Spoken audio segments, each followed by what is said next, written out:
আসসালামু আলাইকুম রহমতুল্লাহি ওয়া বারাকাতুহু। একটি গুরুত্বপূর্ণ বিষয় আপনাদের সম্মুখে নিয়ে এসেছি। বিষয়টি হলো খালি মাথায় আজান দেওয়া যাবে কিনা। এই নিয়ে বিভিন্ন মসজিদে সমস্যা হয়। দেখা যাচ্ছে মুয়াজ্জিন জোহরের পরে একটু ঘুমিয়ে পড়লো, আস্তে আজান দিতে আসবে, ফজরে তাড়াতাড়ি এসে দেখা টিভি মারার সময় হয়নি, টাইম হয়ে আজান দেওয়া শুরু করলো। আজান আর 1 মিনিট এদিক ওদিক হলে ঝামেলা শুরু হয়ে যাবে। বেচারি দড়িয়ে হাঁপিয়ে এসে আজান দেওয়া শুরু হয়, মাথায় টুপি দেওয়া হয়নি। মুসল্লি দেখে মুয়াজ্জিন খালি মাথা আজান দিচ্ছে, উলে মারবি। আমাদের ফলো করা দরকার।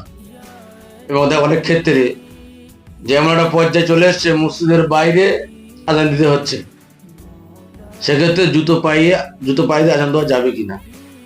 উত্তর হলো খালি মাথায় আজান দেওয়া যাবে, এটা জায়েজ, এবং জুতো পায়ে দিয়েও আজান দেওয়া যাবে, এটু জায়েজ। আমরা এটি আল্লামা রহিম রহমতুল্লাহ আলাইহির ফতোয়া আমিনাই প্রথম খণ্ডতে পেয়েছি। আমিন। আরও নতুন ভিডিও পেতে চ্যানেলটি সাবস্ক্রাইব করেন এবং বন্ধুদের মাঝে শেয়ার করেন।